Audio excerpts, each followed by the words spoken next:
Well, good night, good night, good night, good night to everyone. I don't know what's happening with my backdrop tonight. Something is wrong with my color tonight. But good night to you, anyhow. We're on for another episode of Advancing the Cause tonight. And tonight we're going to have quite an interesting conversation. Tonight we're going to be looking at education in depth.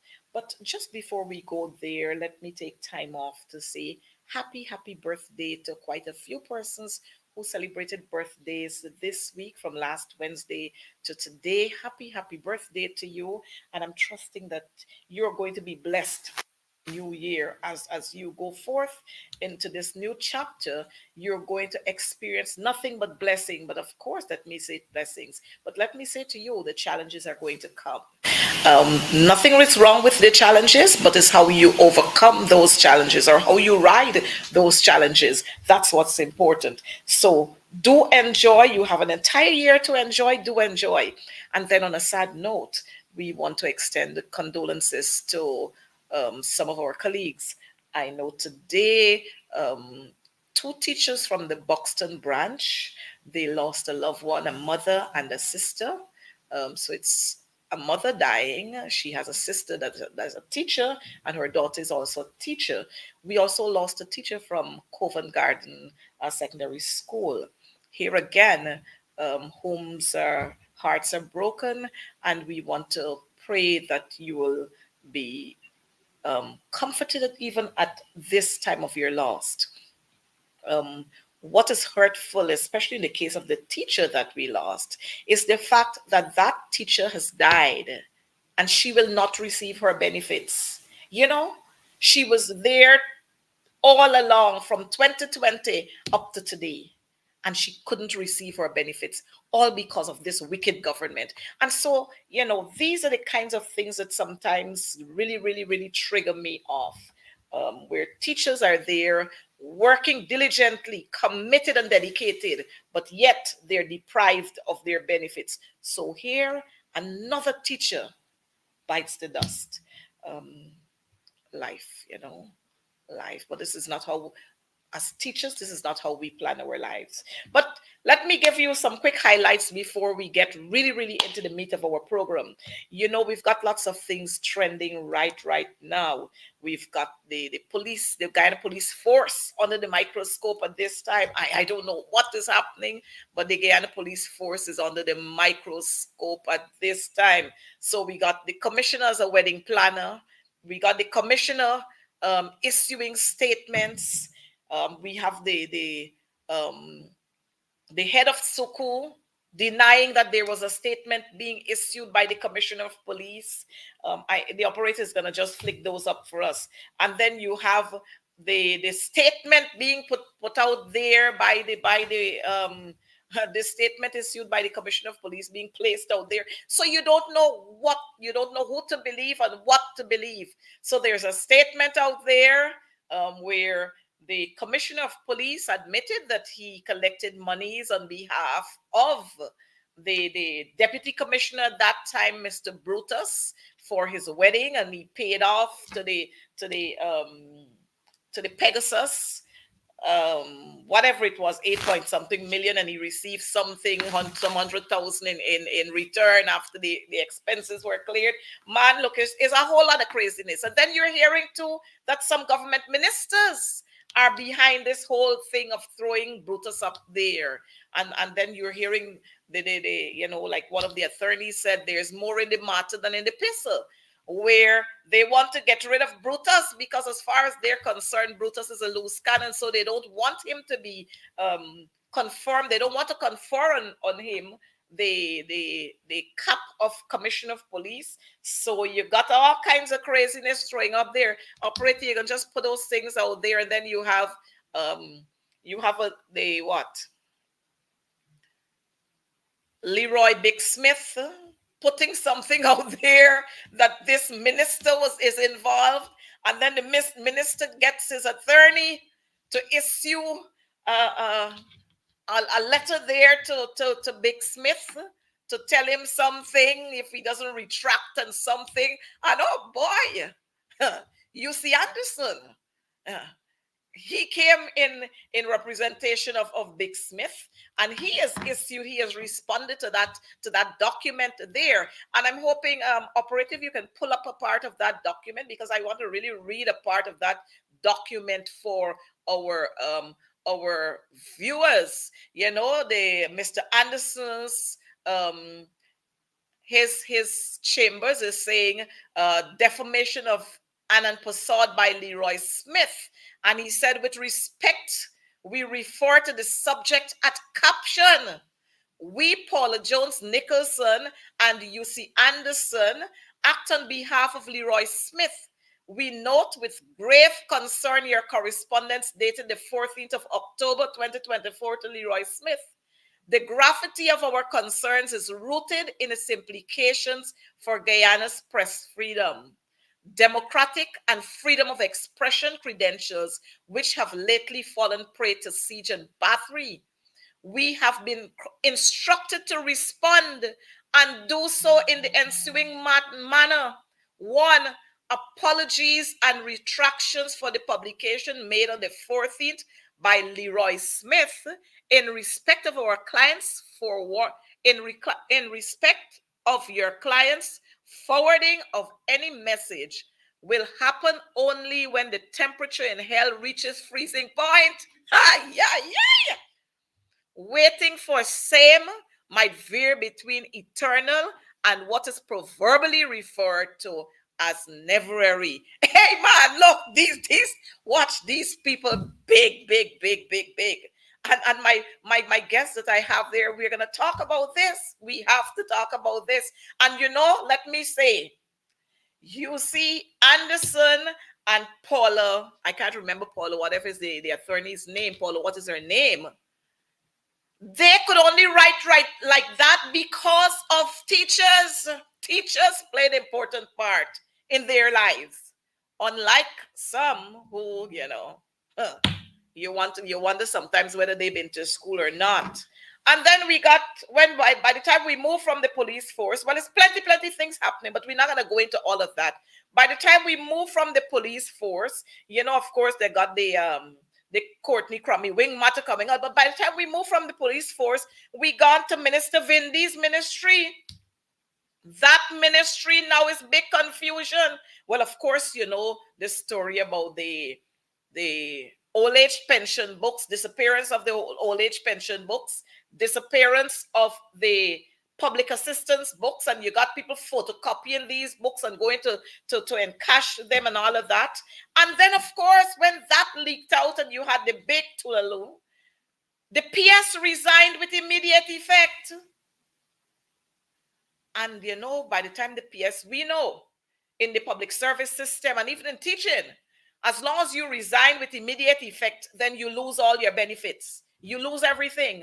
But 2 weeks after that, we saw the PS being appointed head of HR at GRA. Man, if that ain't corruption. In the teaching service, they always tell you, well, we're not going to move the problem from one school and transfer the problem to another school, so they don't transfer teachers. In cases that I've seen recently, a number of teachers have been dismissed, and they're saying, well, we can't transfer the problem from one place to the next place. But here is it. We transferring skullduggery from one entity. Well, we ain't transferring. We ask that the skullduggery that the skullduggerer, if there's a word like that the skullduggerer resign, and then we appoint you to perform more skullduggery somewhere else.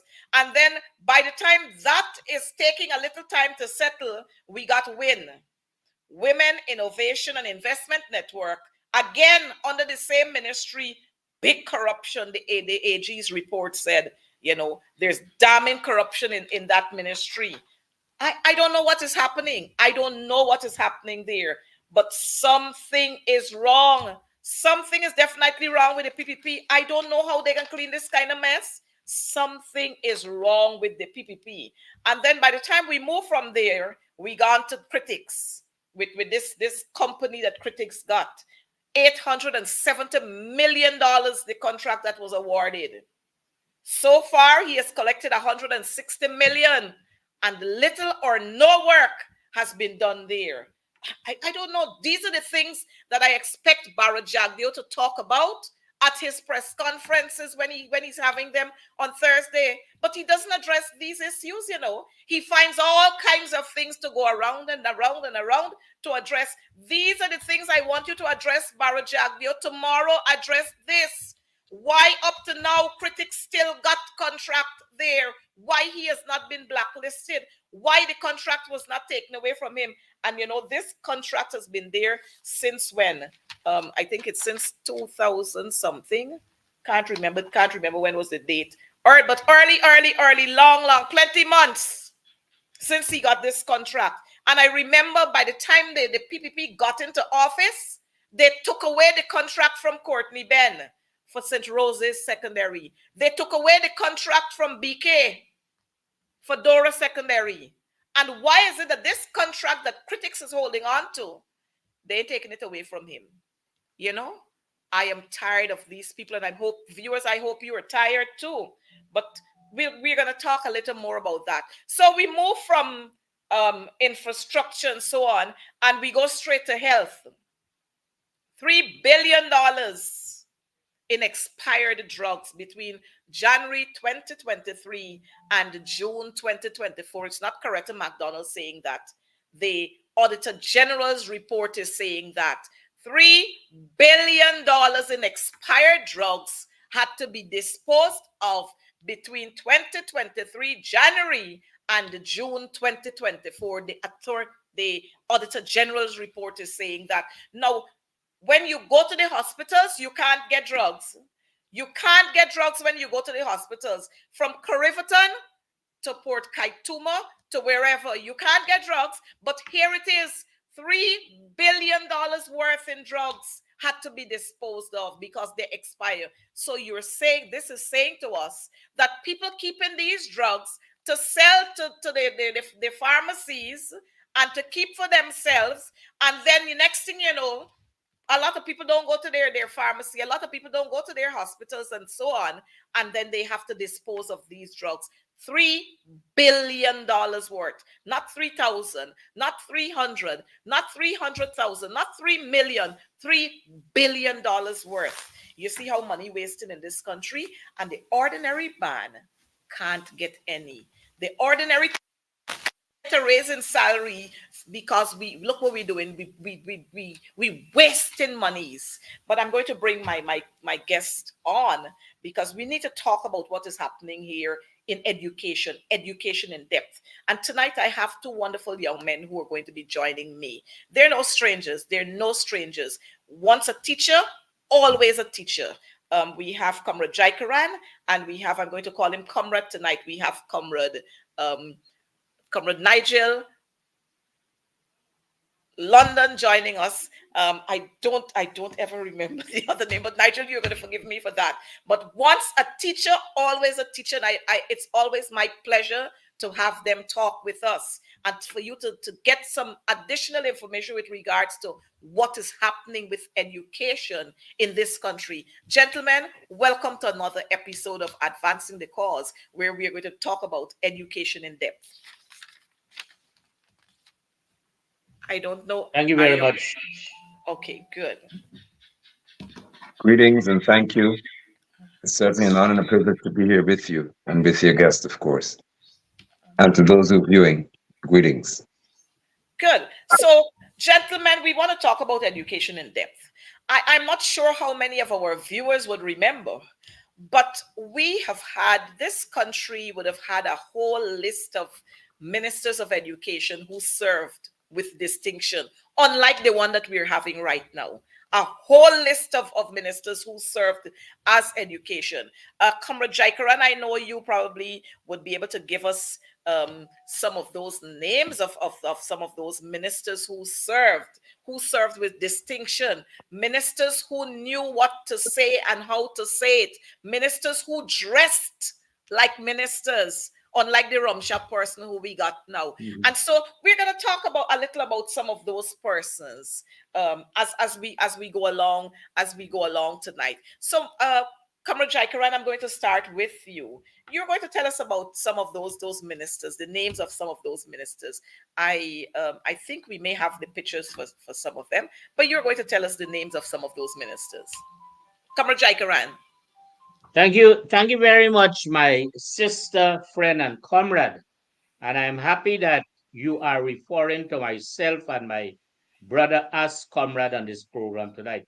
Well, let me say to Comrade London before I begin that I once served as the principal of the Linden Technical Institute for 7 years, up until 2015. So when you go back and you count it, you see when I went there. Right. So I want to say to you that I did work in Linden, and for my entire work period, starting from 1978 until, well, I'm not going to give you a date until, I happened to work with your father, Mr. London, who served as the HR person on the board of directors of the Linden Technical Institute. And I have always, and I continue to always have, the greatest respect for your father and your sister, who would have once been the principal of the Sarasota College of Education. We were very close while we were at university. She was pursuing her degree. I don't recall in which area, but I was then pursuing my degree in education. So just that little background to you, my You. comrade from Linden. And so tonight, I want us to look at the education system as is, and as record would have it, that our first, and he was not minister as listed, was William Bain Gray from 1928 to 1947, and he served as Director of Education in British Guyana. For those of us who were fortunate to be at Sarasota College of Education in Turkine, whether a resident student as I was for 2 years, or would have attended there either as pre-service or in service at whatever time, you would recognize and you would know that that hall that they would have branded something now Mm-hmm. would have always been referred to as the Bain Great. Gray Hall. Uh-huh. And Mm-hmm. so we must take that as a cue to understand where we came from. And I've not been biased on this program, but I would want to just in passing mention names, but with no kind of acknowledgement or recognition. Because I worked in the system from 1978 until, and so I know. And so there came in May 1953 to 1957, our founder leader, Lyndon Forbes Sampson Burnham, who served as Minister of Education in British Guyana. Philip, you got it there. You want to shoot it up? And then in 1957 to 61, you had Bridley Horatio Benn as Minister of Community Development and Education. And so between 1961 and 1964, as record would have it, there was no Minister of Education. But then in 1964, I think a great period on which we should now account for as it relates to those who served as Minister of Education from 1964 to 1973, we had a very distinguished, honorable person in the name of Comrade Winifred Gaskin. And she served from 1964 to 1973 as Minister of Education, Youth, Race Relations, and Community Development. Mm-hmm. So you would want to agree with me that as listed there, we can very well believe that we had to date two persons of high recognition, our founder leader, Linda Forbes Sampson Burnham. And remember, I said with no biasness to this here, but I'm just going to glance through and pass two names. And then we have Winifred Gaskin, 1964 to 1973. And so there came the third minister, proper so to speak, Cicely Beard. Mm-hmm. And she served from 1973 to 1980. Distinguished, honorable woman that allowed the education system, like Forbes Burnham, unlike Miss Gaskin would have done, in a way in which education was provided for Guyanese without any level of discrimination. And so during 1980 to 1985, we had two ministers of education, the Honorable Chandi Ranjit Chandi Singh, who served as Minister of Higher Education, and we have Comrade Jeffrey Ronald Thompson, also served as Minister of Education. Distinguished, honorable, credible gentlemen that served in the education system as minister. And then in 1985 to 1992, we had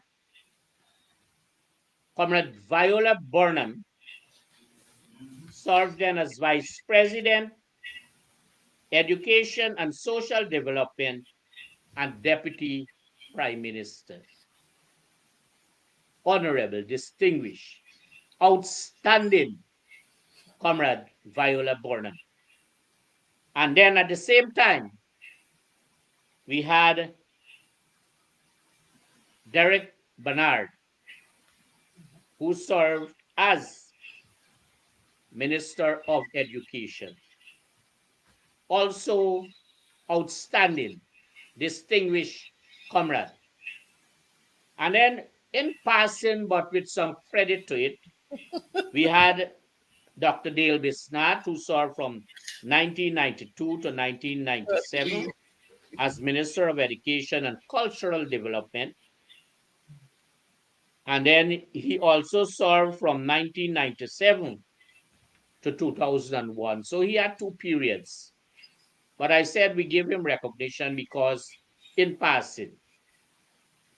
And then we had a more credible person in the person of Dr. Henry Benfield Jeffrey. And so credit must go to him despite the fact he served under a PPP government, like Dil Disnat. And then we had, I don't know, I should just pass this name, but I want to mention it because I'm chronologically mentioning the periods. So from 2006 to 2015, we had Sheikh Bash. That was the period in which there was the crumbling of the education system. Starting from then, starting from then. And then came 2015, when the coalition took government, and we were fortunate to have restored some level of orderliness in the system. And we had Dr. Rupert Rupnerine from 2015 to 2017. And then we had the Honorable Nicolette Henry from 2017 to 2020. And thereafter, the walls came tumbling down in the Philip, education system Philip. in the person of Priya Manik Chand. And so, viewers, my colleague, guests, and the hosts of this program, I thought that I should have mentioned that with some degree of honesty to just highlight those who would have served with dignity in the education system. And let me repeat before I close this part of it to say that the education system start with a decline, total decline, when Sheikh Bach took over in 2001. And then there was some level of orderliness restored in 2015 when the coalition took government. No, no, no. And then the crumbling of the walls, the floors, the All right. windows, and Come the back to this roofs one that she's addressing. all came Let down me have the banner. under Priya Manik Chand. Remember, And it go down to the end. continues to fall until there is this new dispensation of a new government when the coalition would take office the next time around. So, my sister, I thought it fit that I should make mention of that.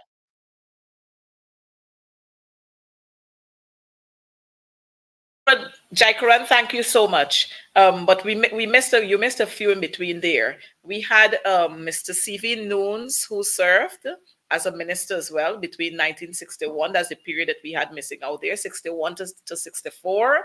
I think you did mention Malcolm Paris. I think you did mention Malcolm Paris. Yes, I did mention Pardon. Common Had, Paris. we had the Honorable Shirley Field Ridney, who served as a minister as well. And then we had Vincent Tika Singh, who served. And these folks, like I said, gave distinguished service. Gave distinguished service. Now, I don't know about you, and I guess the viewers will tell us. But let's talk about education.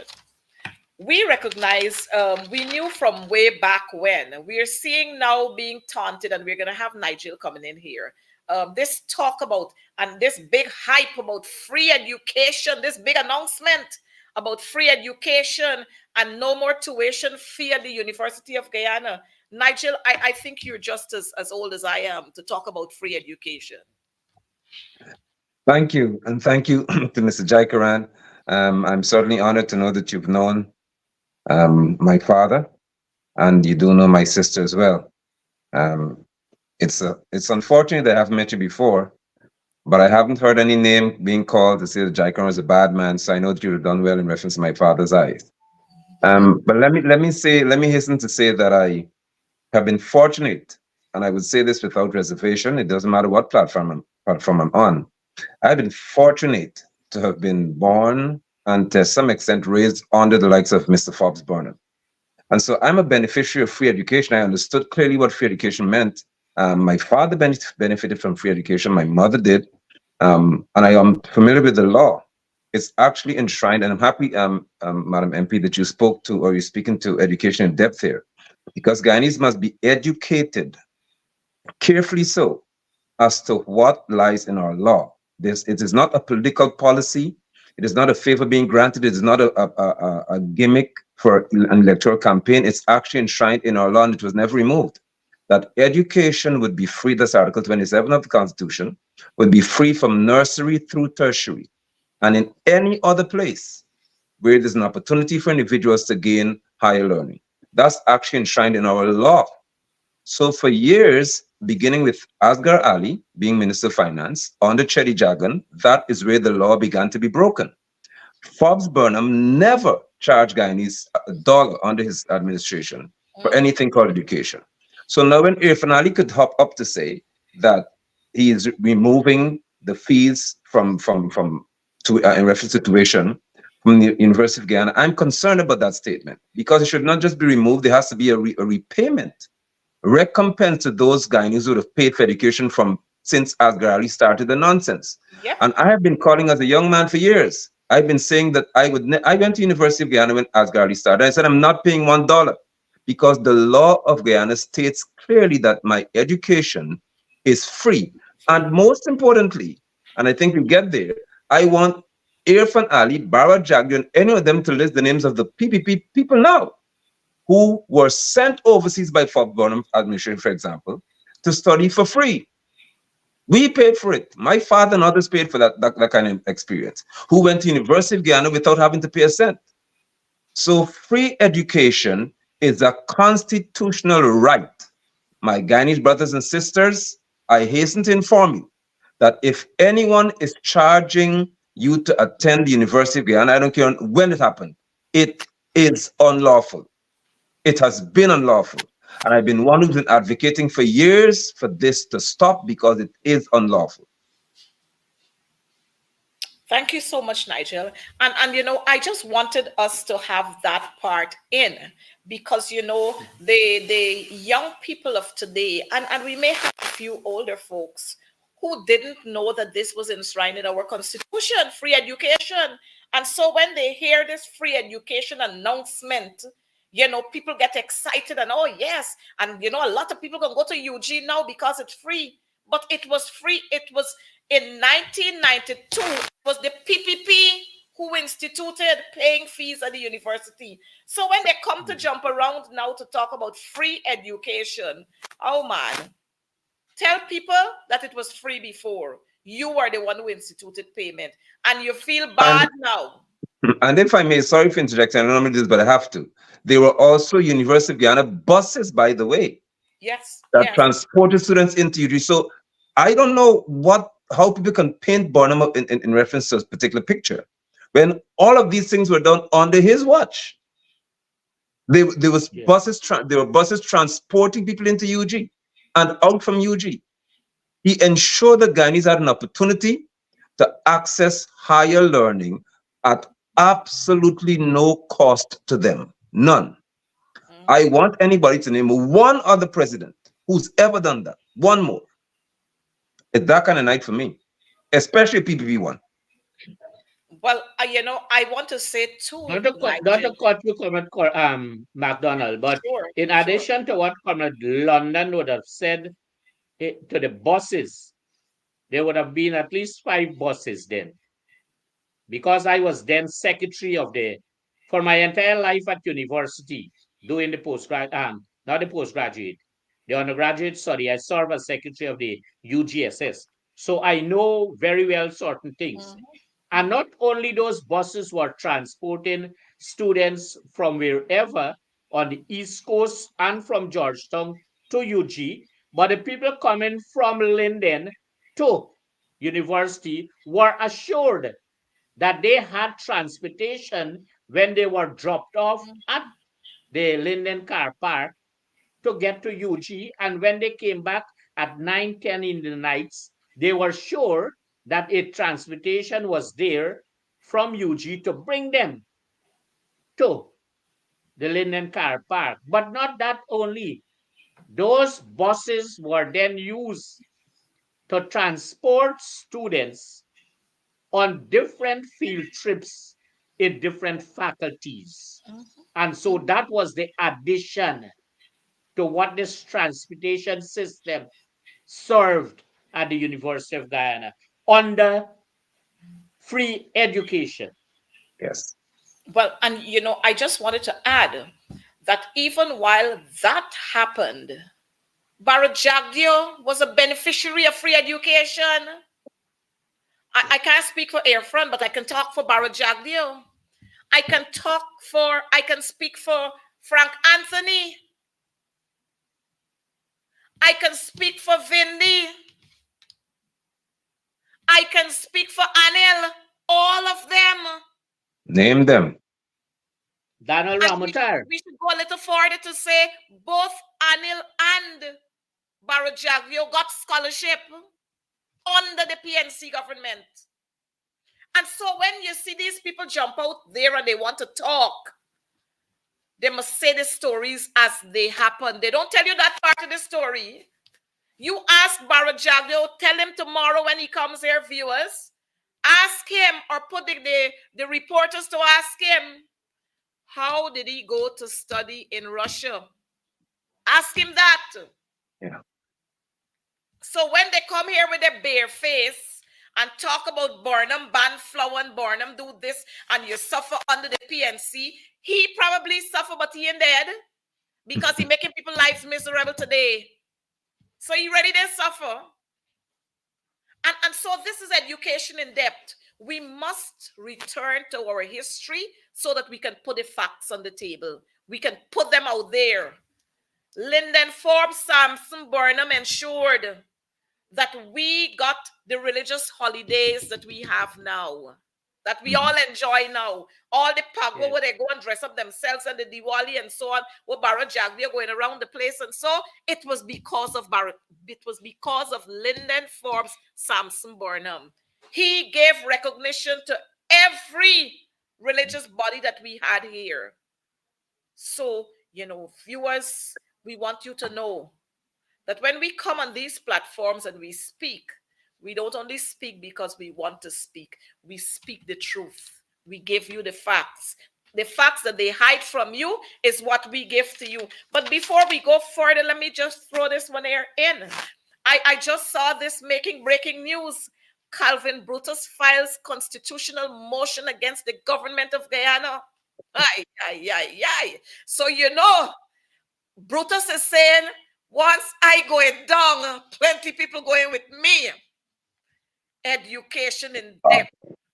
Education in depth, and we got plenty more that will happen. So let's wait for this bacchanal. Nigel, I don't know if you want to comment on that or Mr. Jaikaran before we go on. I would, because I would like to speak even to the fact that our commissioners of police, deputy commissioners and those who were assistant commissioners, they were all well-educated men, well-spoken. Vincent Felix, I think, was one of them. They could have spoken well. Burnham ensured, by extension Desmond Hoyt, that there was a caliber of officers, even in the army, who could represent the force, represent the people well. I don't know how, but I think that my brother Jackron said it rightly. From Sheikh Baksh, I remember that there was a downward spiral. It was almost expected catastrophe. And when I heard for the first time the likes of Baksh speak, and when I heard, well, I must say that Priya opened her mouth, I realized that our children, and I said it on many platforms, our children would have been in trouble from then. Because when you have one who's responsible for education behaving as if they were untrained and untamed, you have a serious crisis on your hand. I don't know of many ministers of education who've never, ever set foot in any classroom environment to give instruction. Brie may be among the first who I know who would have done that and who can't even do it today. Others may not have had the background, but at least they could have done something about it. So the likes of Buddhists and other people coming forward now to demonstrate this, you have this grace to us as Guyanese people, it goes way back and it must always be connected to the education system of our country. It's very important to know that. Thanks much. Comrade Jaikaran? Let me just jump in, not on the point of Brutus, but we should have brought him here tonight to educate the public as to why he did that to his government, to take them to court. But I want to make the point as it relates to Jagdeo and his scholarship to Russia. When he came back to this country, it was you, Desmond Hoyt, who employed him at the then State Planning Secretariat. And I can vouch to that because I was then the secretary of the Public Utilities Committee of the National Economic and Social Council. That council was headed by the trade unionist. I don't recall his first name, but I think it is Felix. I don't recall the first name. So we had that there. And I want to further say that based on observations and recordings at the State Planning Secretariat, that he sometimes worked only for half a day and then he disappeared from the scene. So it was the PNC throughout that really and truly trained Bharat Jagdeo, give him a education as free as, and then brought him back and employ him at the State Planning Secretariat. So I want our viewers to better understand. For those who are jumping here, there, and everywhere, let them speak the truth. Yes, so I'm happy that we are getting this to the viewers out there. You know, we talk about people with caliber and the persons who were employed back then. I remember the late Henry Fraser's commissioner of police. As when you compare those guys with who we have now, you had the crime chief. What was his name? I can't remember the guy name. You had this guy Smith, um, Alvin Smith as crime chief. You had Felix Austin as police commissioner. When we compare those persons with the persons we have now, I mean, you want to know the operator is going to play for us this video coming from the commissioner of police in a while. He's going to play that video for us. But the thing is, you wonder what some people would have done with their education, what has happened. And it doesn't only talk about the education of persons, it speaks to the government. Because when the government employing foolish people, when the government employing uneducated people, people are not eligible for the positions that they put them in, then it speaks a whole lot to the government. But we're going to talk a little more about the employment aspect. I noticed we got textbooks. I see Priya making a big set of noise about textbooks. When she was doing law, she had to import textbooks from Trinidad, but now they're providing it here. Nigel, when you went to school, textbooks weren't provided for you? You're muted. You're muted. Thank you. They were provided. When I attended All Saints Primary School, where we took it to school, it had been a company school then, so we had all that we needed. We had movie theaters, we had swimming pool available to us, we had so many things. But when I went to New Amsterdam, my father was transferred with the Bauxite Company. I attended the All Saints Primary School. We had textbooks then that was on the Burnham. When I went to New Amsterdam Multilateral School, we had textbooks available to us. We didn't have to borrow textbooks. Textbooks were distributed to us for every single subject. When I attended New Amsterdam Multilateral School, we had textbooks available. I did about 13 or 14 subjects in Form 1, 2, 3, and we had textbooks for all of those subjects. So I don't know what this new gimmick is about. We also had exercise books that were given to us for every subject. Every subject. When our exercise book was what we call full, we could tell the teacher our book is full. We got another book free of cost. There was no pay me and you get the book. And if you don't bring back your books, you don't get your results. We kept our books because they kept coming. They were continuing to be produced. Now we have got oil, as they say. We're the wealthiest country in the world per capita. And we have to deny people results because they haven't brought back the textbooks. Never You know, happened to me. sorry. So when I see the textbooks and the exercise books and the craze it's creating, I'm like, wait, I is a different place I went to school, because I know attending school in Guyana, I got exercise books. As a matter of fact, I'm not sure how many of you remember we were trying to pull that one up, but we're having some problems with pulling it up. The exercise books with Burnham's face on the exercise Yeah, book, you remember that? And Mhm. I and your remember. multiplication Yes. tables at the back of the exercise book, well laid out, no mistakes, as against what we saw the other day when hundreds of millions of dollars was spent and we got wrong information about Guyana, plus the multiplication tables were wrong. Huh? tables. And nobody was held for that. Not even an apology was given to this nation for the wasting of monies and teaching wrong concepts to our children. But let's look at this and then we'll talk a little more. Let's just Hey, y'all, come look at this. My country, Guyana, 86,000 square miles. That Guyana covers 83 square miles of landmass. So education, and that's education in depth. Viewers, I want you, we're going to have to play that one because I think quite a few of our viewers didn't get it. But we're going to have to play that one again. But Comrade Jaikaran, let's talk about this. I remember going to school, we got to draw the Guyana map. And you talk about the size of Guyana. And in your little minds there, you're saying, wow, that's plenty, that's big, boy. But here it is, we have an attorney general. We got a police commissioner acting.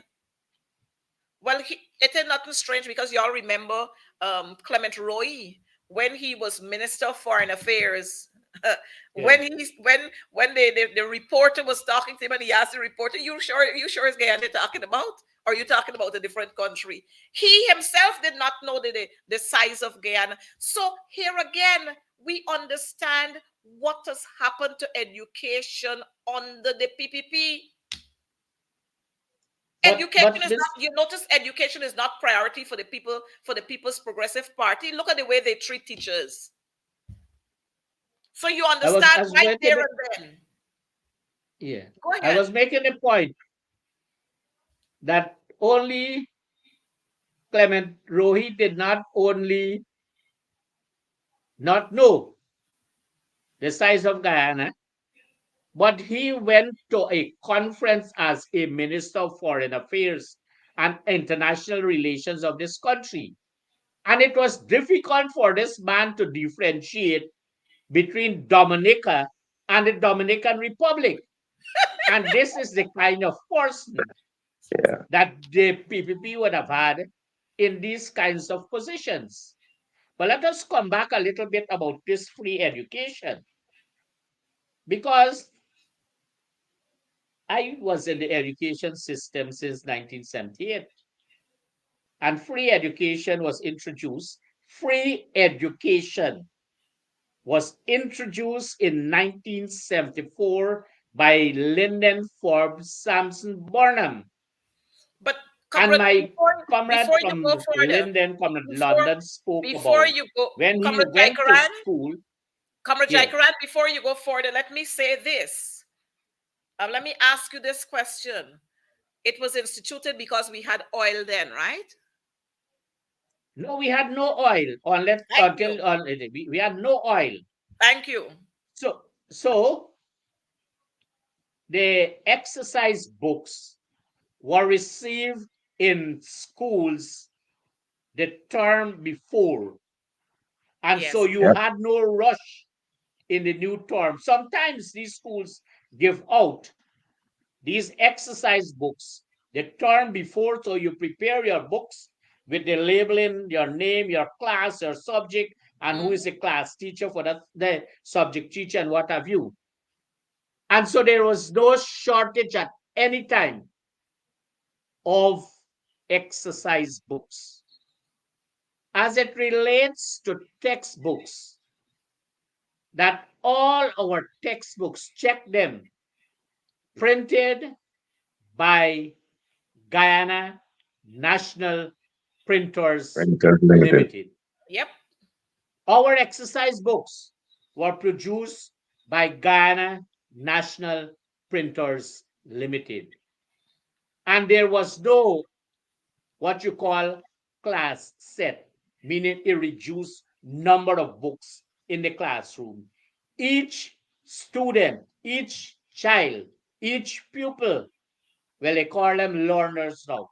Each learner had his or her own textbook for every single subject, as was taught at primary and secondary level.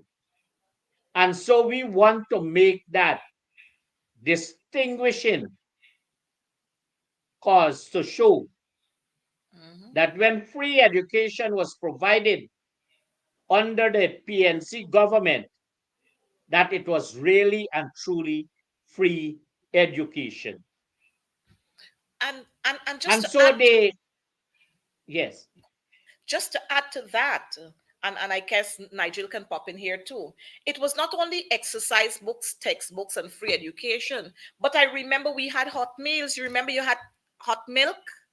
And you were given biscuits at school. You were given Cerex on some days. They mixed the Cerex in the milk and you got that hot meal.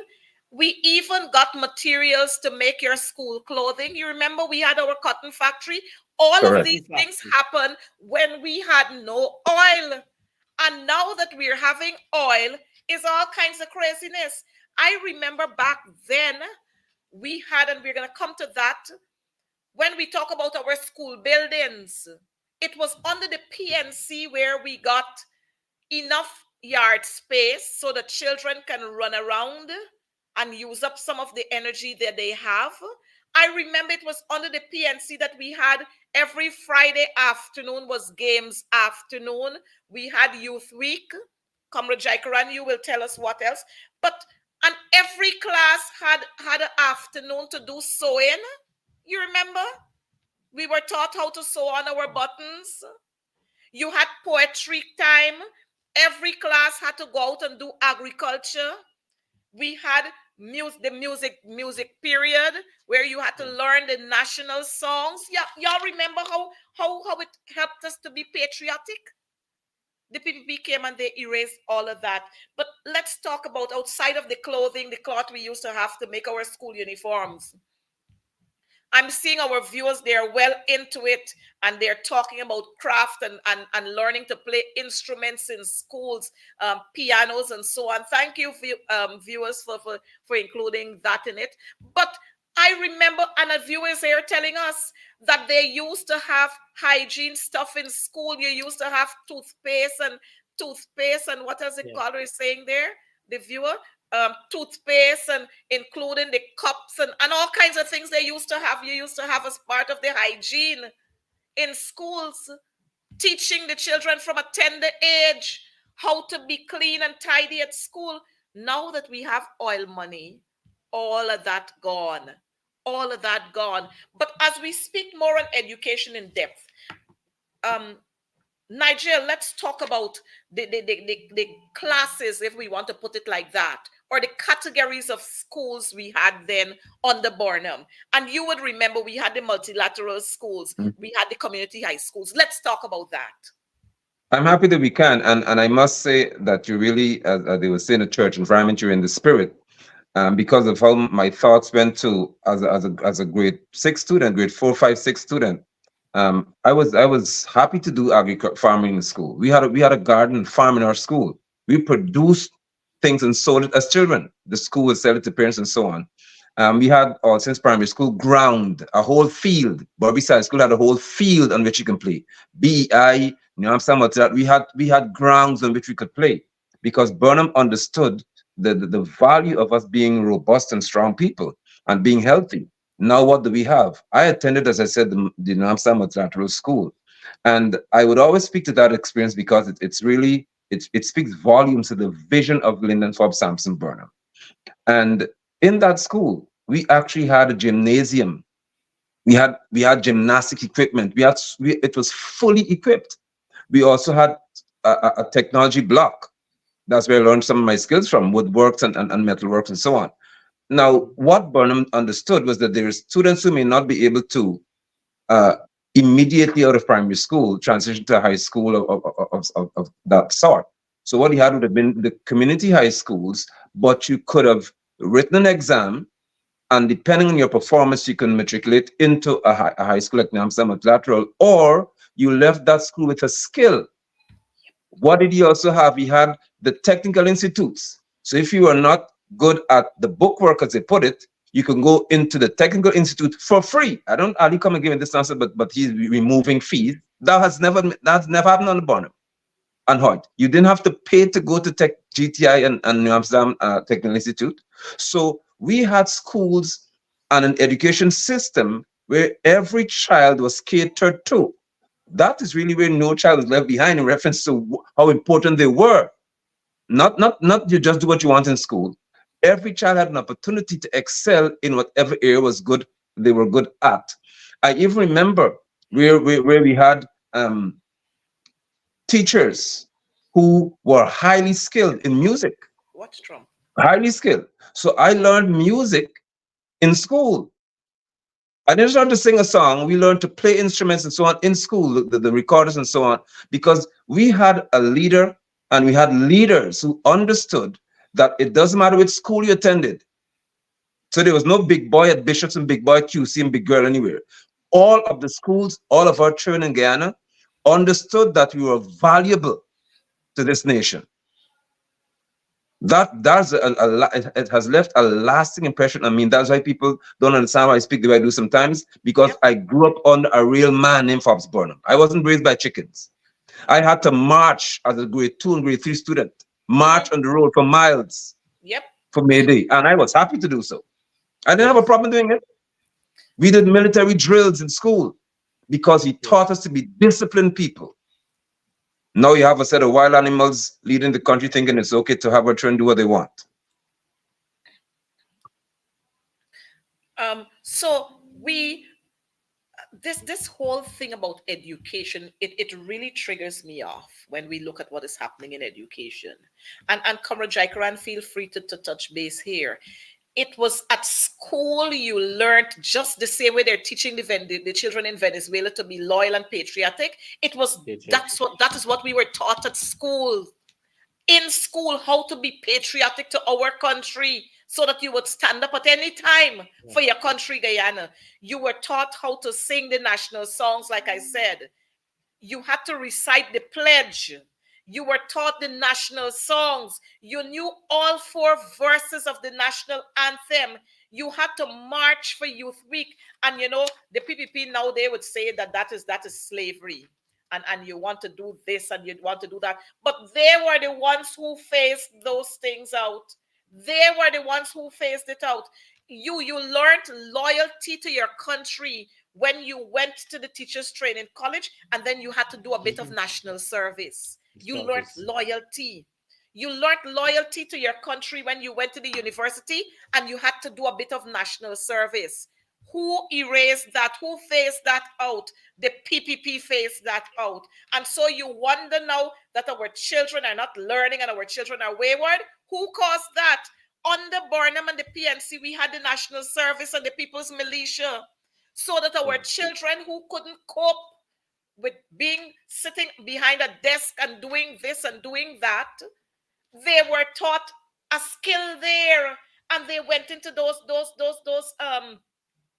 paramilitary organizations, and they became responsible and respectful citizens. Now, if Venezuela come here now, we got enough soldier and police and fire service men and prison officers. Well, we can't even take the prison officers out because you know what's gonna happen there. But do we have enough men and women who will want to go to stand up to guard our borders? We don't. And this is not of importance to this government. All they are concerned about is how much money they could thief, how many contracts they could give to their families, how many contracts they could give to their friends, so that they could have a little coming back from it. But as we go on, I remember in school, Comrade Jaikaran, you gonna fill in this gap here. I remember at school there was a particular day when the dentist used to come to school. You remember that day? Yes. When dentists used to come to check your mouth and so on. So when you hear the talk now, oh, we're gonna give vouchers for testing of eyes and so, uh it been there before. It was there before. Comrade Jackaran, I don't know if you want to join in this little one Yes, I here. want to come in from what Comrade London would have said as it relates to this rounded individual that Forbes Burnham wanted to and did create that in some men. Please let us remember that it is Forbes Burnham who made all arrangements for, as an extension to what we have in our schools for sports, the Carifta Games. Yep. Let us not forget that it was Forbes Burnham who introduced the Inter Guyana Games. Correct. They don't And remember that. those were the activities and events not only allowed for bringing young people together from various geographical locations, but allow us to share the cultural values and to be able to incorporate in our own lives how is it we must live together. And then my brother also said that he was proud to march on May Day. But when national service would have been introduced in this country, our schools had two levels of it: the youth brigade, Right. which is the first one, and the National Cadet Corps. Correct. And every single student that would have been either in the youth brigade or the National Cadet Corps displayed not only a sense of patriotism, but loyalty, commitment, and discipline at the school, in their community, and as an extension elsewhere. And so there is where the discipline of our young people would have come in. And national service, again, as what is introduced by Forbes Warner, because always when I was a regional executive officer, every opportunity I get, I made mention of the value of the Mhm. national service. And I called upon then when we were in government to let us relook at national service because it brought the value, the discipline, the orderliness, the level of mind that would have been trained in skills, different skills, production, and all these kinds of things. So that is an extension of what Forbes Burnham wanted, and he did for education, free education, so to speak. And so it was not only the classroom, but external. As it relates to the community high schools, there is a study done by Dr. Alan Porsico. It is somewhere at the University of Guyana, maybe the Faculty of Education and Arts and Humanity, whatever it is now. My days it would have been education. And so that resource spoke to, today I was going through it, as to the value of the community high schools. Why is it was a setup? And all of us would recall, let us viewers know, that we would recall that those community high schools, they were not only established and fashioned by the name, it consisted of the technical areas well equipped to provide that training. And so it was not a mouth talk story, it was a real story as it relates to community high schools. When those um, multilateral schools would have been set up, every single facility, gymnasium, every single thing for physical education, agriculture, the academics, um, the industrial arts area, art Yeah. and crafts, so to speak, music, home ec, every single Hmm. thing would have been provided for in the structure of that school. And recall or go, those people, or viewers, check any of those multilateral schools. They were adequately designed to cater for this rounded education, both academic and technical. But if I get time later on this program, I want to speak of the issue of the non-academic norms in this country Yeah. and what is happening, the decline of the non-academic norms as it relates to this PPP government. All right. So, Yes, we're going to excuse me, talk that about is that. my But part of it. I, I just wanted us to let me take some time off to say hi to a couple of our viewers who are making some very, very valid contributions here. We have Raphael Monroe, we have Jam Morian, we have Bernadette Duncan, we have Princess Marigold, Susan Niles, we have Mr. Alicock. And I like Mr. Alicock, you know, he would always come on this program with something very, very valuable. You know what he's saying tonight? He's saying Airfront was only 5 years old when Burnham died. So he doesn't know anything about the man. Jagdio was 21 years then. He should know a bit, but he has a penchant for distorting the truth. He has a penchant for distorting the truth. So we would understand when you hear things are being said, then you would understand when Ali is echoing them, he's echoing what the champion liar is saying. And Burnham would never give Jagdio would never give credit to Burnham, even though he is a product, let me say that, of Lyndon Forbes, Yes. Samson Burnham. We have Yes. Errol James, we have Dexter Harris. I think I saw somewhere along the line, Professor. I don't know if you want to scroll down a little more for us. Thing. We got Charlie, we got Addie McCrae, we got Bernadette Duncan. Look, good night to all of you, Charles Roberio and so on, and Elizabeth. Good night to all of you, and thank you for your contributions. And you know what they're saying? Princess Marigold is saying, we used to get our vaccines in schools too. Now children growing up, they can't get, when they go to the public hospitals, they ain't got this vaccine, they ain't got that vaccine. All of those things were part and parcel of what Lyndon Forbes, Samson Burnham put together for education. We had road safety in schools. Somebody else is saying that road safety being taught in schools. What do we have in our schools now? 29 and 21 subjects, Nigel?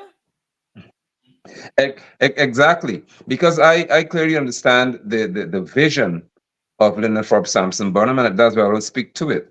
He understood the value of creating, as Comrade Jaikaran said, rounded individuals. But more than anything else, to me, he made me understand as a boy that I am valuable, even as a child, and that I was proud to be called Guyanese. That's why I didn't want to leave this country. I love my country. I was made to love this country. People spoke to they say that he had us using rice flour. And this comes to education again, because I am a scientist by training. So there were those who criticize and say he had us using rice flour. And I say to people, do you understand the value of rice flour? And they say it's a bad thing. I said, okay, then how can you tell me now that in the USA, in the UK, and other parts of the world, rice flour is more expensive than wheat flour? It's sold in Walmart. It's sold in so many major stores, Costco, and these places, because the people recognize it's so beneficial. They finally come around to say, listen, coconut milk is far more nutritious than any cow's milk you can think about.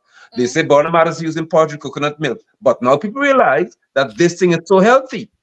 So I learned then that we had even with through the embargo, we had the means of developing systems of production and means of production, science and technology that would have made us extremely intelligent people. Because for Guyanese to remain healthy even in that environment, it required a degree of wisdom from leadership. So in schools, we were taken care of in a manner that I believe as children caused us to develop into who we are right now. And I would always speak to that, because we have to educate our people to what is called beneficial systems of education and destructive systems of education. It is destructive for a child to believe that you need 29 and 30 subjects to be successful when you can't use them.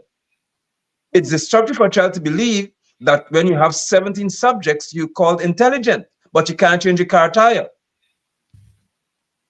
So we have to have individuals in our country understand what we're being taught, that you learn how to exist in a society, but more than anything else, you learn how to thrive in your country. Guyanese were being taught when I was a boy about what is around us. You are being taught about the UK being better than Guyana, and if you go to USA, be better. We were being taught to love what we had. Carambola was here. Fish was here. Rice was here. Cassava was here. Whatever was here, we were taught to, even in school, to Mm. enjoy it and to make the best out of it. And I would that we would see those days yet again at some point in our near future, where our children would be made to love our country and understand the value of being called Guyanese. That And, is important to us. and you know, while you're saying that, I'm seeing one of our caller here, one of our viewer. The viewer is talking about every Monday morning. You used to have to stand at assembly and the national flag was hoisted. Do we have that happening in Hoisted. our schools Right. now? No. Another caller went on, another viewer is there saying they want just to the top. Yes, this viewer is saying to us that Burnham's vision for education was deeply rooted in his desire to make Guyana a self-reliant nation, both Yes. economically and intellectually. And you know, and these are the things that Jagdio and them they don't get. Jagdio and others feel that as long as they keep you oppressed and take away education and so on from you, that they will always continue to lead you. That's their mantra, to always keep you oppressed so that they can continue to lead you. So we have the big announcement about the $200,000, and then public pressure, it come down to $100,000. And the $200,000, the big announcement in Parliament the other day, persons felt that as soon as that speech was finished, by the next day, the 200,000 would have been rolling off. Then, boop, the vice president came and he said, not now, not now. And then today, you're hearing not household, but you're hearing 18 and over $100,000. So it's more skullduggery we're gonna be having now, because we don't have any information with how many 18-year-olds we got in this country and above. So it's plenty more corruption gonna pass. But again, education in depth. In the 21st century, with all the gold and all the oil that we have now, I'm seeing somebody here talking about the MMA project Yeah, that MMA, ADA. instituted. But with Yeah. all the oil that we have now, could you imagine 73 schools? The operator is going to throw that one up. Pit latrines we have in our country now. We have our children using pit latrines. Could you imagine that? Could you imagine that in some schools we have the boys and the girls using the same toilets? 77 hinterland schools have pit latrines in this day and age. Oh my God. And Priya's the girl who likes to flounce herself all around and call people stupidity when she don't even know that she's a preposition. You know, that she's a pronoun and she says she's a preposition. Now, these are the kinds of foolishness that we have to deal with in this country. No wonder our children are behaving the way they are behaving. Boys and girls using the same toilets. Teachers have to go and use the same toilets that everybody else using. And I'm seeing, oh, schools, $396 million. Schools, $75 million, $155 million. And when you look at some of these school buildings, you want to know what is really happening there. How this cost reach where this announcement was made. But let's talk about our toilets in schools. Nigel, I know you were at Watuka Day Primary when we were having a whole lot of issues there. Let's talk about that. Education in depth. And this is important to note because in the Education Act, it speaks to the environment that a child should learn in. And I'm yet to meet a PVP minister who understands what that actually means. I say to parents, since I serve as the chairman of the PTA and so on, and even before that, that whatever we present our children to on a daily basis, they spend most of the year in school. So when they go to this environment called school, the first thing that they see when they're approaching it gives them an impression of what they really are. And that's what made Barnum so different. I would speak to him forever if I have to. because he understood certain nuance, certain very critical things. If a child goes to an environment by like a Tutukuri primary school, they have, and I'm not exaggerating, a fascia board, which is the board that, on which a gutter will hang for drainage. They have one that tied with a piece of string. In 2024, in an Aldrich, Guyana, a board that's 10 inches wide that could fall and hit a child in the head. They tied to a piece of string because they got so rotten that they can't replace it. Gutters for drainage, for rain, not water to run off, they are in many instances non-existent. Even more importantly, the school has been deemed unsafe because when fans are plugged into outlets, in one instance they began to smoke. And in some cases, if one person puts a fan on in one classroom, you have to tell everyone turn off your fan, or the printer can't print in the other room if a fan is on. This Mm-mm. is happening in an oil-rich economy where Mm-hmm. these people are saying that they care about Guyanese and they care about our children. But yet they had our children going to school until I said this has to stop. When we spoke, by the way, when I was with you the last time and I spoke to the construction work they had going on with pegs in the ground while children playing in the school. The next day, miraculously, they said no more school until this is fixed. So I must thank you for the platform and for the coverage it got, because Priya and Saddam learned that you can't do that to children. The catastrophe upon catastrophe, disaster upon disaster, because they have no plan and no clear understanding of what an environment does to a child. There's a classroom in Tukuri Primary School that the ceiling is painted black, Mr. Jaikaran. I could not believe my eyes. Pale blue walls and black ceiling. And they said a child should sit in there as an 8-year-old, and it's a conducive environment for learning. When we know that the Education Act speaks of ventilation, even the environment in which a child should sit in, how it should look. The wall should not have, you shouldn't have black ceiling. So there's a lot to be desired. In many schools, including Matukri Primary School, they shut it down very often because there's no water for toilets to be flushed. And you have to call Georgetown, by the way, to ask Saddam, whoever it is, if the children can go home. That's what's happening in many cases. They're afraid. And I said, according to the Occupational Health and Safety Act, because it's a program for education, so forgive me if I'm being educational in my outlook. But the law of Guyana includes what's called an Occupational Health and Safety Act. And that act speaks to the fact that if you don't have water in the building, you're not supposed to use it in a public place. That's a law. So I know you have to call Georgetown to get Saddam to say it's okay to do this. That's the law. If the toilet facilities are not working and there are 500 people in that environment, you have to let them go home because you're playing with trouble. So this is what we have to deal with on a consistent basis. But yet Priya is saying that they built new schools everywhere while the old ones are left to destroy people. Finally, I must say that they speak about climate change because Irfan parts it every year. So Mayor Motley speaks of climate change. Irfan is on the bandwagon. Climate change.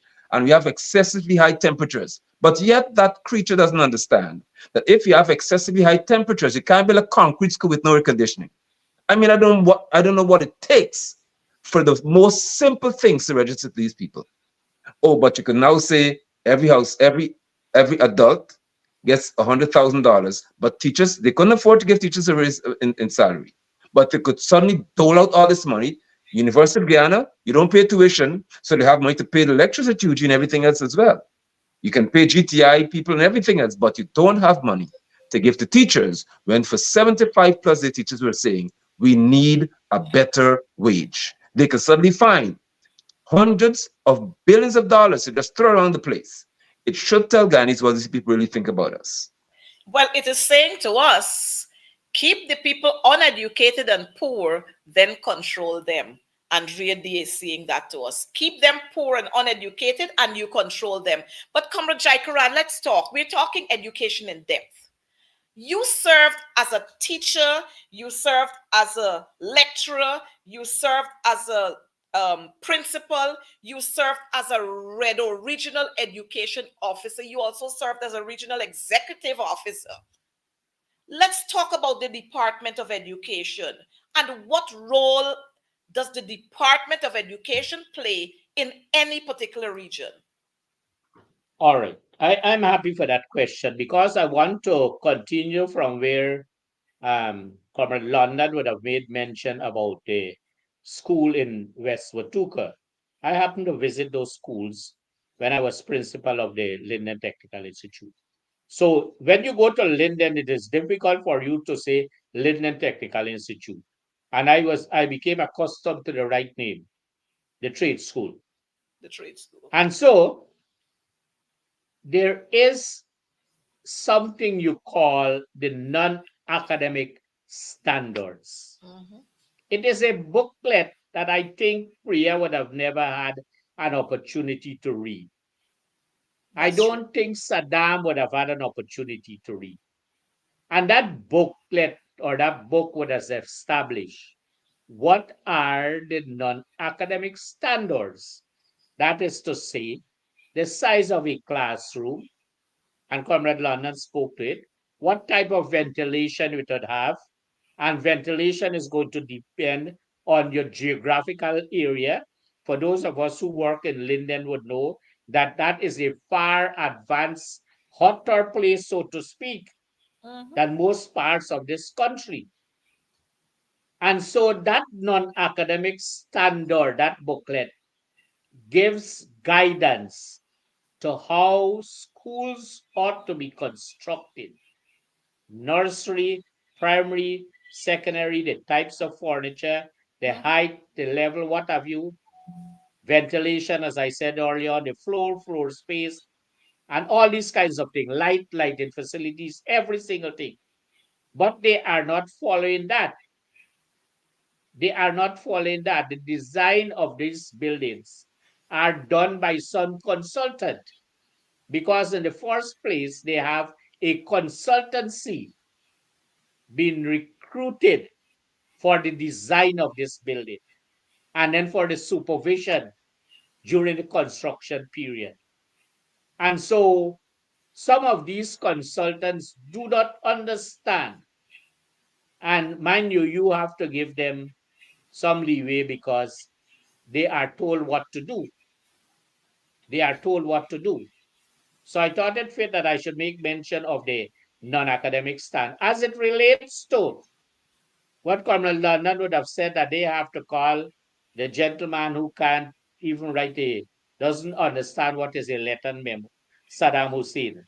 Because I have evidence, the 21 letters memo that he sent out. How is it he concludes a memo? I have them here, so he can challenge me. You do not have to.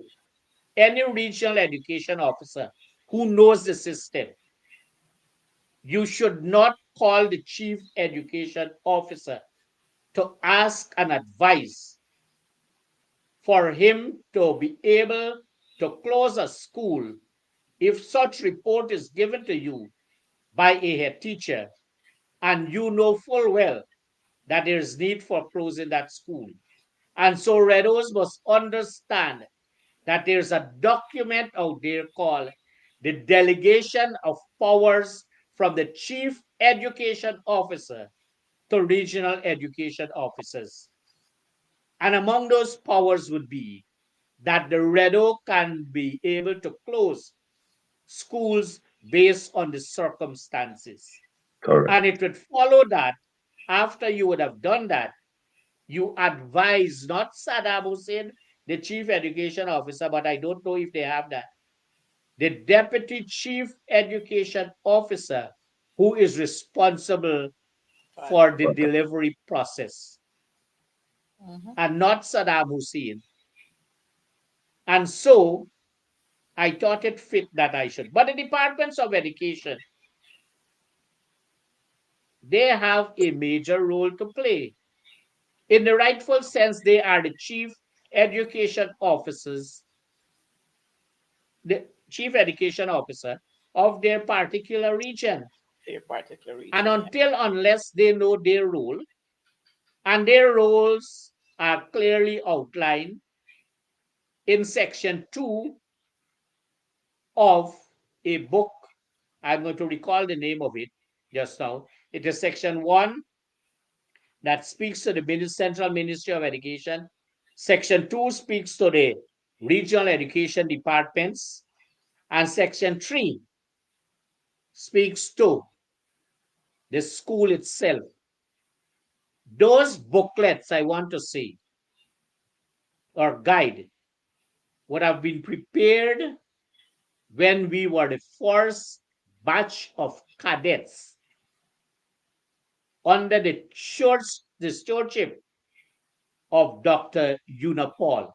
She coordinated the first cadet, the teacher's cadet course, and I happened to be on that program. And so I can speak of that. Speak of that booklet that you call desk manuals. Desk manual 1, 2, and 3. 1 refer to how Central Ministry operates. Section 2, and that is why I'm making mention of that, so that we can better understand, viewers can better understand that our regional education departments can go to that book, the desk manual, see what are the functions of the REDO, and hold strong to that. They give them the power and the authority there, the general issues, the specific issues, what are the decisions you can make, how you can make them, how do you consult, and what is it? All these things are laid out there. So the departments of education, answering the question that would have been posed, I think that REDOs have to better understand their role. And REDOs have to be very professional persons, very decisive in what they do. And GSU would know that when I was a REDO, I was a REDO under the PPP. And I was there based on merit and qualification. And I challenge any of their REDO that they would have had then to cross my line to do anything. But I did my work professionally. And so I understood the question. I understood I still understand the system now. And so I thought it fit that I should respond to it in a general way. How is Yeah, this department? and so I'm hoping that maybe Priya, she has somebody recording this program so that she can be enlightened. She and Saddam and the whole pack of them. As a matter of fact, let me say, when you spoke, Comrade Jaikarana, being about being professional, we ain't got plenty of them who are professional now. Plenty of them are handpicked. They pulled them out of school on secondment, like Saddam. Saddam was pulled out of his school on secondment. Saddam was pulled out and he was sent to the inspectorate department. He was functioning in that capacity there as a graduate head of department. He was functioning in the inspectorate department. And the next thing you know, Saddam bypassed Marcia Paddy, Carol Ben, Chinadu, the whole side of them he bypassed, and he was selected, not appointed, he was selected chief education officer. I don't know if you can recall seeing any vacancy notice out there saying that there's a vacancy for a chief education officer. None whatsoever. There was no shortlisting, there was no interviewing process, but he became the chief education officer. And I notice now that that's the trend that they want to continue, where they're just pulling people out and just jumping other persons. Let me say it right now, the same nonsense they want to do in the Technical Institute. And Mr. Jaikaran, you would know that if there's a vacancy, if the deputy is out, then the next senior person will act up as the deputy. And it has nothing to do with qualification. If you're acting, it's the next person in line. If the principal is off, then the deputy moves up as principal, and the next person will move up and act. I am noticing a trend that they want to put, senior lecturer. They want to put in the technical institutes, but I want them. Let me put them on alarm, on a notice that we will challenge that, because I noticed the same foolishness is there. They want to do it at at GTI, the Government Technical Institute, where the principal she has moved off from there to the Ministry of Education. She's now an education officer. The deputy principal is acting up, and the next in line, they now want to prevent him from acting up as the deputy. Now, you and I know that if I don't want to act in a position, then I write to say, I don't want to act, and I will To decline. accept being superseded. That is not is what they want to play the bullying tactics right now, but we will challenge that, because these things must not continue to happen in our education sector, in the school systems, because these are the people who you want to give of their best. And then when you bypassing people, how you expect persons to feel? But this is education in depth, and we have to talk about it. We have to talk about the nonsense that is happening in schools. We have to talk about these AMs that they're removing from schools, and they're coming to supervise senior education, senior head teachers, when they themselves don't know. No wonder we have in 21 and 19 and all kind of subjects when you only need 5 for the University of Guyana. You're having 21 and 29 subjects. And what Exxon needs? Exxon needs people with skills. Huh? But we're not putting that. Nigel, let's hear from you. I've certainly heard quite a bit as to the deficiencies in our system, and it can only play right back into the hand of the one who is at the helm, and that goes back to the likes of Priya Manik Chand. And you notice that when you don't have highly skilled and competent people leading any institution, in any environment, in any organization, any system, then it's a recipe for disaster. Because Priya cannot sit and adequately explain how the education system should function. So Priya would say, oh, there's a new curriculum here, there's a new curriculum, you throw some other curriculum out there, because that's all she talks about, as far as I'm aware. And then you've got somebody who's going to build schools, and they open 12 new schools and stuff. The most simple things, very simple things, they do not have the ability to understand. As far as I'm concerned, they don't understand it. They're not capable of understanding it. Which is, how do we cause Guyanese to function efficiently in the world in reference to demands? Now you have people who are saying, the Chamber of Commerce, I see, crying now that they don't have skills in reference to labor. What's the problem? Because you don't have the skills being taught in the schools. That's where it starts from. So if we don't have children who know skills in schools, how do we produce people who can function in our society? As you rightly said, ExxonMobil has got a particular requirement. Most Guyanese fail to meet that requirement. But let me take it even further. And this is where education becomes so important to us as a people. I normally said, when I was in the classroom for years, I would normally ask my students, when I was teaching overseas as well, what do you want to be? And they would say to me, when I was in the Bahamas, of course, tourism is their number one earner. So they said they want to work in a hotel. And they said, why do you want to work in a hotel? They said, because it'll make some money. I said, why do you want to own a hotel? And I remember vividly, an African descendant said to me, Mr. London, are you crazy? We can never own a hotel. And I said, why would you even think that way? She said, because we are trained to work in the hotels as Bahamians, but other people own the hotels. And I said, this is where education is failing our children miserably. We have to teach our children how to own, not just how to work. So here again, Burnham taught us and had this vision. You learn skills, you learn trades. You can open a workshop and work for yourself. And work for yourself. You can be self-sufficient. We now teach our children that they have to function. Exxon came, what's happened to them? They have to function under some other umbrella of authority and power. How does the PPP function? You have to function under some authority and power. And if you only open your mouth, you get no contract with the big word nowadays, because everybody now dying for a contract. So we have a system in our society where we're trying to have failed because they don't have even the grace and the power to think that they can own something. And we must correct this. We must remedy this as quickly as possible, because we're going downhill very fast. Thank you so much. I noticed that we when you're having these kinds of conversations, you're running out of time. I know that Yeah. Sharon is there, and I know we've held on to some of his viewers. But Comrade Jaikaran, I'm going to take some closing remarks from you, because I think we got to do this we got to do this again, and we got to go a little further, because education is important. Educate and rearrange the minds of our people, then they will continue to lack vision just the same way the PPP lack vision. Thank you, Comrade GS.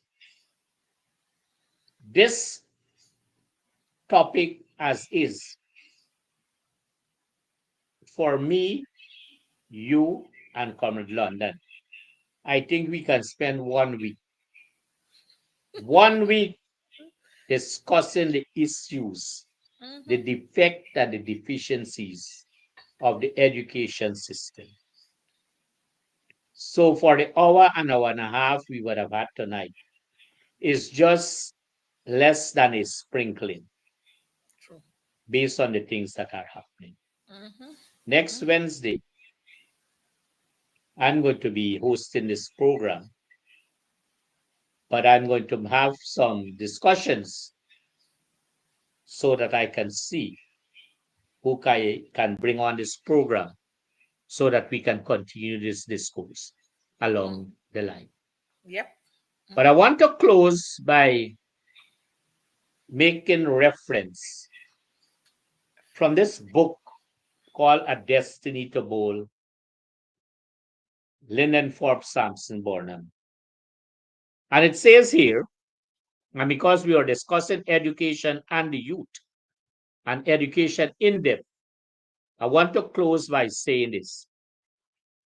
No country that sets growth and prosperity as its goal can charter its course successfully without the conscious and deliberate participation and contribution of its young people.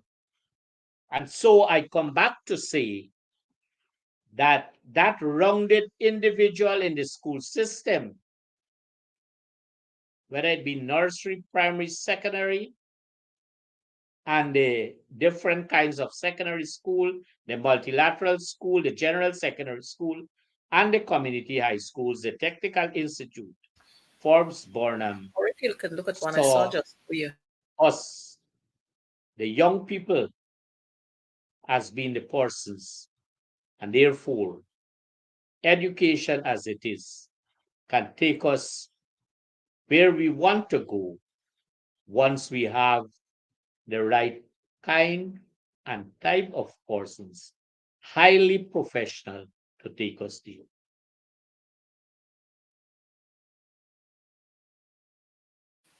Like you said, we can spend so much time because we've not yet spoken about the curriculum that they are having in these schools. Yeah. The persons, the teachers who are equipped to deal with these issues. We've not yet spoken about that.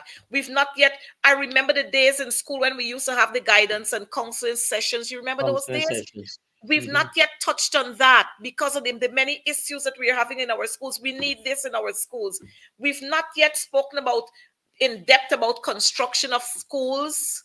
We've not spoken about physical education in schools. We've not touched really in depth on sports and how important sports is. So we can talk about so much. And then we there are some particular schools that we really need to talk about. President's College, for example, Queen's College, for example, schools in Linden, schools in South Georgetown. We really need to touch on what is happening in some of these schools. But then we see the minister jump off there, and she's always commissioning some school here and commissioning some school there, and a school right next to the one that you would have commissioned looking as scrawly as ever. I remember visiting schools during the reopening of schools, and they had teachers, and the teachers tell you when you go there and say, you're looking good, miss, stop. Is a facelift we get in front. They said do a facelift in front where people could see, don't bother with the side and the back.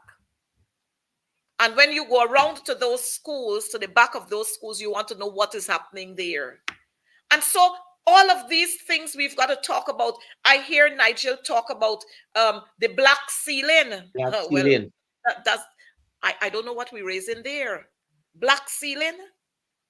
How are you going to have light in that classroom? I mean, these are simple things. You don't have to go to university to learn that. That's not rocket science. In your home, maybe they put black ceiling because that's how their minds are black. So they want to put that on our children. So there's so many things that we can talk about. We've not even touched the teachers and the treatment meted out to teachers, To and teachers. the treatment in collaboration with some of the GTU officers, the bad treatment that they give to teachers. So it's a whole gamut of things we've not yet touched on. But you know what? I want to at this time extend heartfelt gratitude to One Communications. They took it upon themselves in collaboration with the GTU from the time I spoke with them. One communications came on board, and they would have recognized our teachers in Region 3, in Region 10, and Georgetown. Well, we can say Region 4 safely because we had Georgetown, East Coast, and the East Bank, where they recognized our teachers. And we are so very grateful to Mr. Damian Blackburn and his team. Thank you so much. Our teachers felt recognized. Our teachers felt valued. Our teachers felt then that there are persons looking out for them, and we want to thank you so much. But it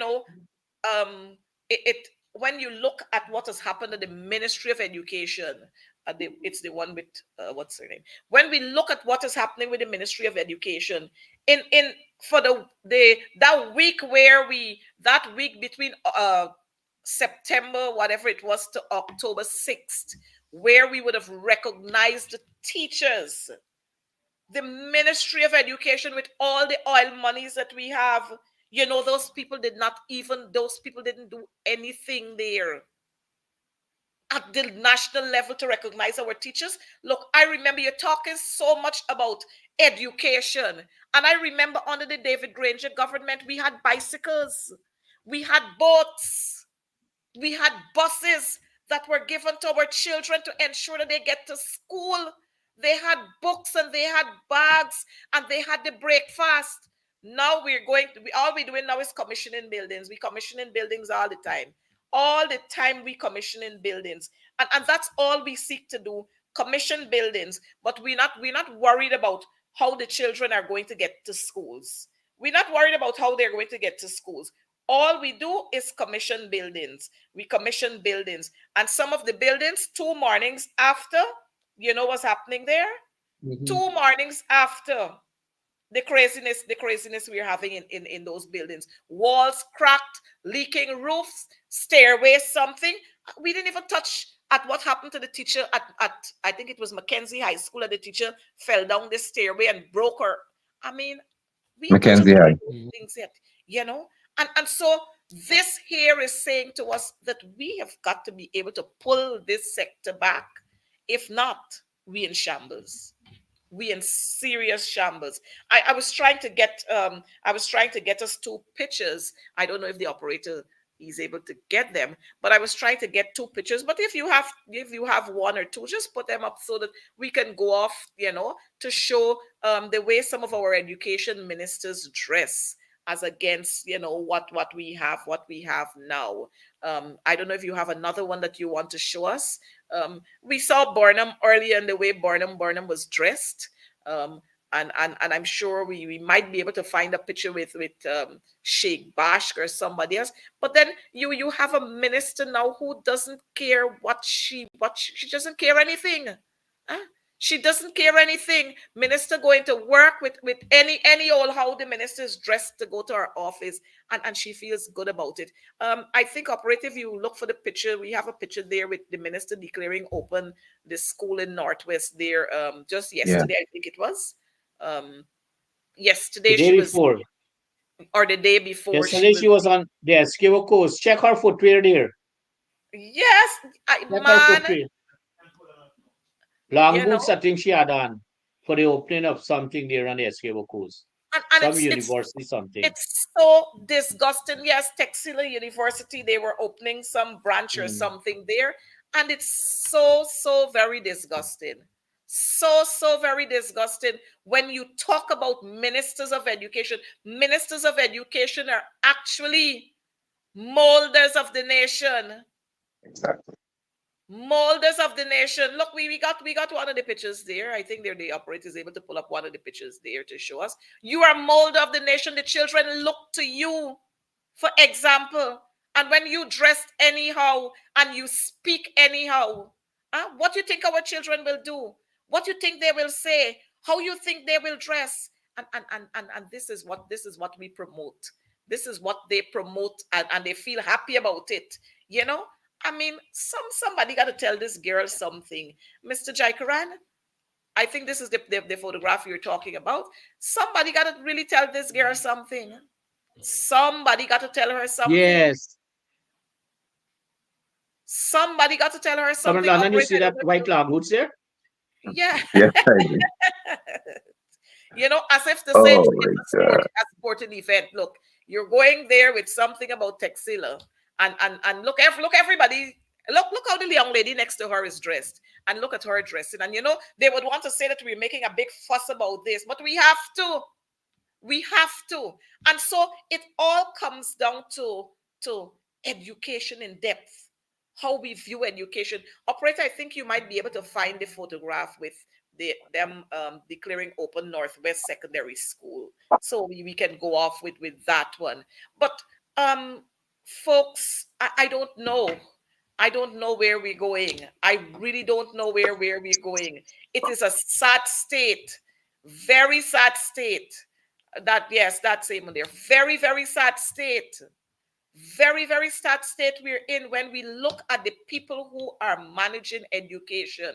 No Yes. wonder we having um they fail. Well, we've not even touched yet our CXC results, because I know when we talk about what's happening in Region 9 and what's happening, look, this is Northwest Secondary School. Yeah, Look, something is wrong with the woman, man. Northwest Secondary School. you know Northwest Secondary School. Look the ministers dressing. I mean, operator, you want to pull that photograph a little more so our viewers can see it.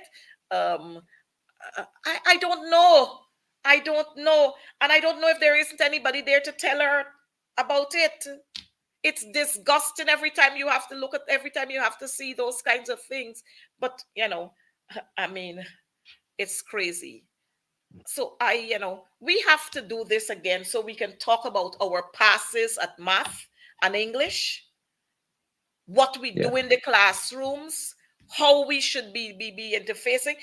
Back then, I remember we had the pair, the community, the school, and the church as partners in raising our children. The PPP cut all of that out.